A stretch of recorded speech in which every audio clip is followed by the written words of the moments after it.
नमो तस्य भगवतो अरहतो सम्मा संबुद्धस्य। भ्रम के कारण बुद्धिवादी तर्क संगत व मानव कल्याण की बात है।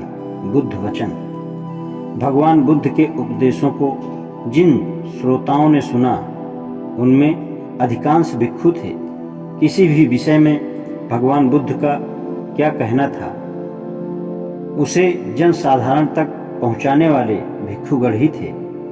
लेखन कला अभी विकसित नहीं हुई थी, इसलिए भिक्षुओं को वह सब कंठस्थ करना होता था।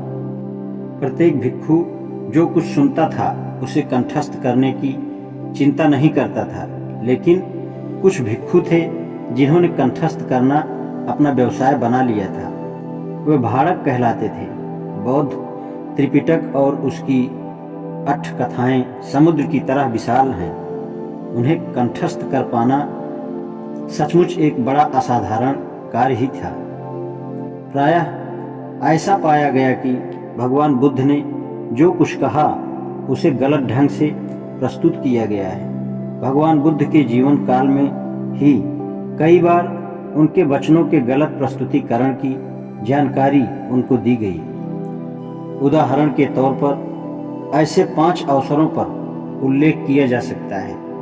एक उल्लेख अलगदप्पम सुत्त में पाया गया, दूसरे का महाकम विभंग सुत्त में, तीसरे कन्नकट्ठल सुत्त में, चौथे का महातन्हा सांख्य सुत्त में और 5वां का जीवक सुत्त में। शायद इस तरह के और भी अनेक अवसरों पर तथागत के वचनों का गलत प्रस्तुतिकरण किया गया हो, क्योंकि हम देखते हैं कि भिक्षु भी भगवान बुद्ध के पास गए और प्रश्न किया कि ऐसी परिस्थिति में उन्हें क्या करना चाहिए। कर्म और पुनर्जन्म के बारे में बुद्ध वचनों के गलत प्रस्तुतिकरण के अवसर सामान्य बात है। इन सिद्धांतों को ब्राह्मणी धर्म में भी स्थान प्राप्त है। परिणाम स्वरूप भाड़कों के लिए ब्राह्मणी मत को बौद्ध धर्म में सम्मिलित कर लेना सुगम था।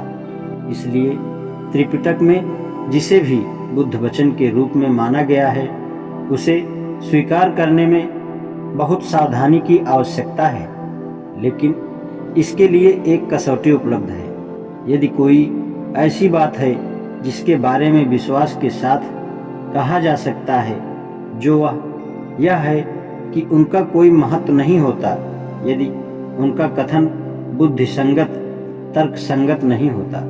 इसलिए जो कुछ भी बुद्धि संगत है और तर्क संगत है, अन्य बातें समान होते हुए उसे बुद्ध वचन के रूप में लिया जा सकता है। दूसरी बात यह है कि भगवान बुद्ध ने कभी ऐसी बेकार की चर्चा में नहीं पड़ना चाहा जो व्यक्ति के कल्याण के लिए लाभकारी नहीं थी। इसलिए कोई भी ऐसी बात जिसका व्यक्ति के कल्याण से कोई संबंध नहीं, यदि भगवान बुद्ध के सिर मढ़ी जाती है तो उसे बुद्ध वचन स्वीकार नहीं किया जा सकता।